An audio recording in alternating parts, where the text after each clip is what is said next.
Hey Pathfinders and Adventurers, we are in the great outdoors again. Today we are talking about what I'm calling a field of medicine. So if you look around, you can see over here behind me, all around here, it looks like a big old field of weeds. Because most people, that's what they see. What's a weed? A weed is just a plant you don't want in your yard. So if I wanted to plant some of these in my yard, they're not weeds.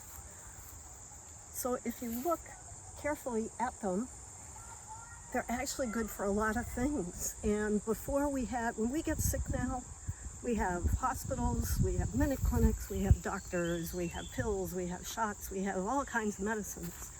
Well, not that long ago, there wasn't any of that. What did people use? What God made, right? God made plants. What day of creation week did he make the plants?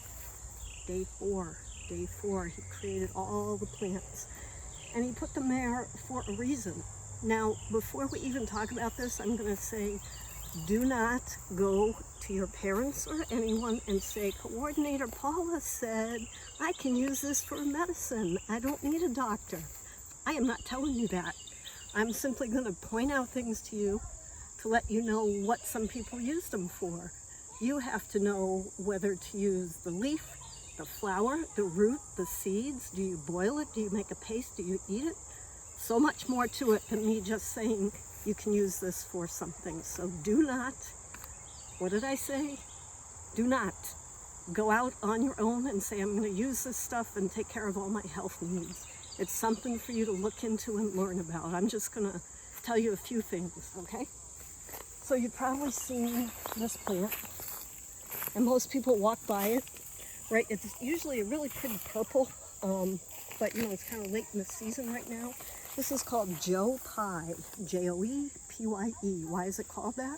It's named after a man in New England who used these plants to treat typhus fever. So this was back when you could not treat things like that with medicines. This is the plant they used. You can also see, if you look close, it's kind of pink. So people used it for pink and red dyes as well. Very pretty plant, and you can see it everywhere. If you look close at some of this, you can see all the pollinators buzzing around. I see honeybees and bumblebees.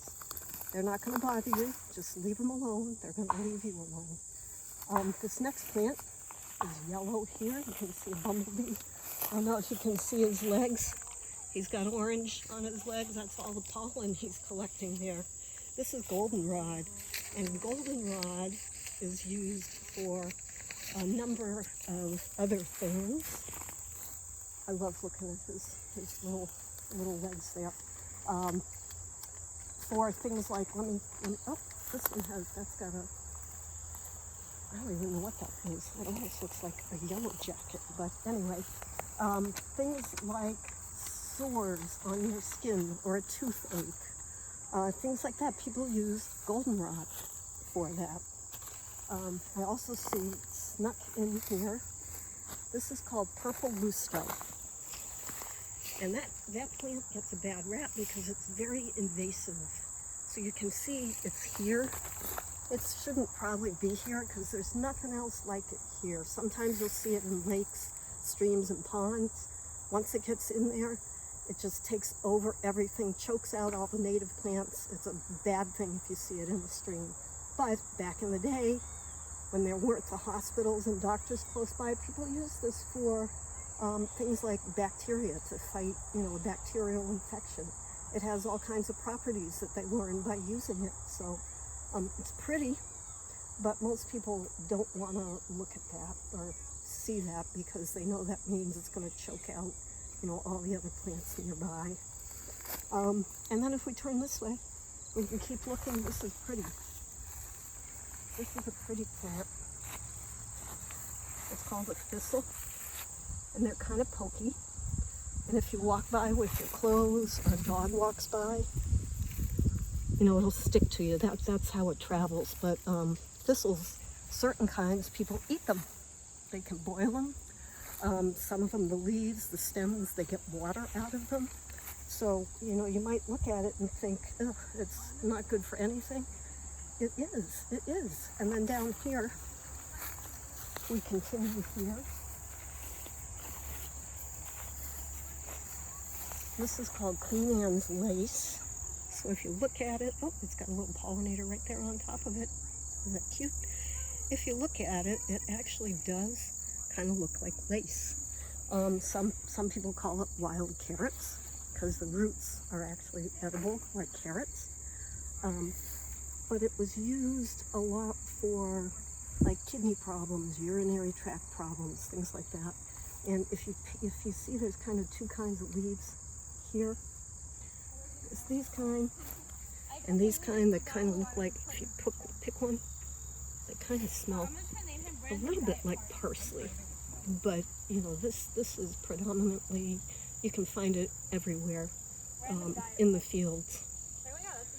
And some people do pick them, you know, wild carrots, Queen Anne's lace. Let's keep walking now this way. And even when you're walking in a field, look down. Look down. Okay, because as we're walking by here, look close. See these? They're like little wild strawberries you'd probably step on. You wouldn't even notice them. Some bird, some animal is going to be very happy to see these little guys. I saw another one growing over there off to the sides, but you know, you probably wouldn't notice them if you didn't actually look down. And then if you come over here,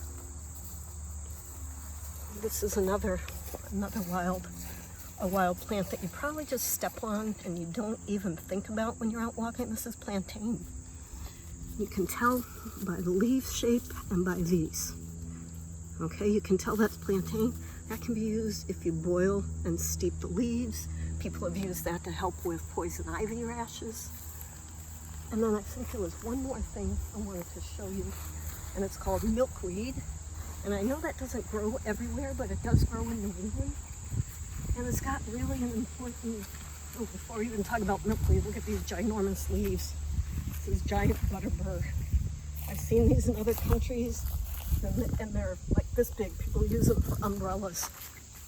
But back to our milkweed. And I know I saw some over here. I'm going to check the out.